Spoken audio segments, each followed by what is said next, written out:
بچے کی تربیت کو ماہرین نے 3 حصے میں تقسیم کیا ہے۔ 7 سال۔ پہلے 7 سال بچے کو گود میں اٹھا کے رکھو، دوسرے 7 سال بچے کو غلام بنا کے رکھو، اور تیسرے 7 سال بچے کو دوست بنا کے رکھو۔ پہلے 7 سال بچے کو گود میں اٹھانے کا مطلب یہ ہے کہ وہ تم سے سیکھے، اور ہم تو 3 سال کے بچے کو بھی، آج 2.5 سال کے بچے کو بھی اسکول بھیج دیتے ہیں، مائیں فارغ البال ہونا چاہتی ہیں، لیکن ایسا نہیں ہے۔ یہ ہماری فکری لغزش ہے کہ بچے کو اتنی جلدی اسکول بھیج دیا، اور جب ماں سے سیکھنا تھا تو وہ وقت ضائع کر دیا۔ آج بھی جاپان میں 7-8 سال کا بچہ اسکول جاتا ہے، اور آج بھی کچھ اور ممالک کے اندر بھی انہوں نے یہ طے کر دیا ہے کہ 7 سال سے پہلے بچہ اسکول نہ جائے، تو وہ گھر میں بیٹھ کے سیکھتا ہے۔ یہ اس کی تربیت کا مرحلہ ہے، اس کا یہ مرحلہ یہاں مکمل ہونا چاہیے۔ اس کے بعد جب وہ جائے گا تو اس کے قواعد مضبوط ہو چکیں گے اور وہاں جا کے سیکھے گا۔ یہ پہلا اس کا مرحلہ یہاں سیکھنے کا ہے۔ ظاہر ہے باپ تو وہ توجہ نہیں دے پاتا، تو ماں کو بھرپور توجہ بچے کی طرف دینی چاہیے۔ عمومی طور پہ ماضی میں مائیں اپنے بچوں کی تربیت میں انتہائی مبالغہ کرتی تھی اور بہت زیادہ محنت شاقہ کرتی تھی، چونکہ ان کی توجہات کا کوئی اور مرکز نہیں ہوا کرتا تھا، اور وہ سمجھتی تھی کہ ہمارا یہی کام ہے کہ ہم بچوں کی اچھی تربیت کر لیں، اور چند بچوں کی تربیت ہی ماں کی ذمہ داری ہے، اور یہ اگر احسن طریقے سے نبھا دے تو اس نے اپنا حصہ امت میں بھی ڈال دیا، معاشرت میں بھی ڈال دیا، اور قوم بنانے کے اندر بھی اپنا حصہ ڈال دیا۔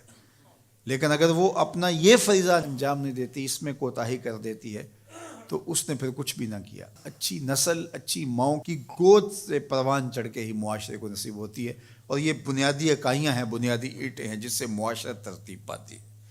اس لیے یہ ماؤں کی ذمہ داری ہے۔ اور دوسرے 7 سال جو ہے وہ غلام بنا کے رکھو، مطلب کیا کہ ان پر احکام نافذ کرو۔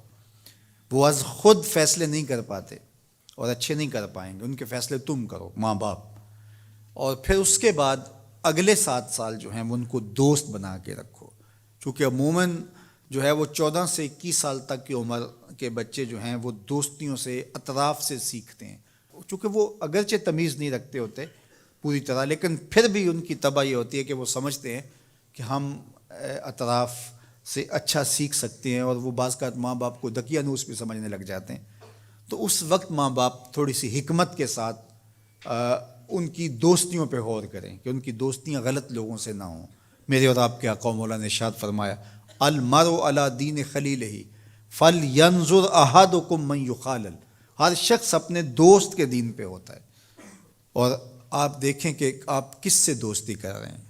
اگر اس کا دین خراب ہوا، اعتقادات خراب ہوئے، نظریات خراب ہوئے، اس کے اعمال اور اخلاقیات خراب ہوئے، تو اس کا رنگ آپ کے اوپر چڑھ جائے گا۔ اور رومی نے اس کو اپنے انداز میں کہا، تا توانی دور شو از یار بد، یار بد بدتر بود از مار بد، کہ جہاں تک ممکن ہو برے یار کی صحبت سے بچ کے رہنا۔ کہا کہ برا جو دوست ہوتا ہے، برا یار ہوتا ہے، وہ برے سانپ سے بھی برا ہوتا ہے۔ کہا کیوں؟ اس لیے کہا جب سانپ لڑتا ہے تو جان لیتا ہے، برا یار لڑتا ہے تو ایمان لیتا ہے۔ اس لیے صحبت سالے ترا سالے کنن، صحبت تالے ترا تالے کنن۔ اچھے شخص کی صحبت تجھے نیک بنا دے گی، برے شخص کی صحبت تجھے برا بنا دے گی۔ شیخ سعدی فرماتے ہیں، میں حمام میں گیا تو وہاں کسی نے مٹی رکھی تھی، تو میں نے اس کو اٹھایا تو اس سے مہک آ رہی تھی، میں مست ہونے لگا اس کی دل آویز خوشبو سے۔ تو میں نے اس کو کہا کہ تو مٹی ہے، عنبر ہے، موتیا ہے، نسرین ہے، نسترن ہے، کیا ہے تو؟ تیری دل آویز مہک سے مشام ہستی مہکے چلے جا رہے ہیں، اور ہے تو مٹی، تو کیا ہے تو؟ تو اس مٹی نے، شیخ سعدی فرماتے، مجھے زبان حال سے جواب دیا کہ ہوں تو میں مٹی، مجھے اپنی اوقات نہیں بھولی، لیکن چند دن میں پھول کی صحبت میں رہی ہوں۔ جمال ہم نشیں در من اثر کر، وگرنہ من ہما خاکم کے ہستم۔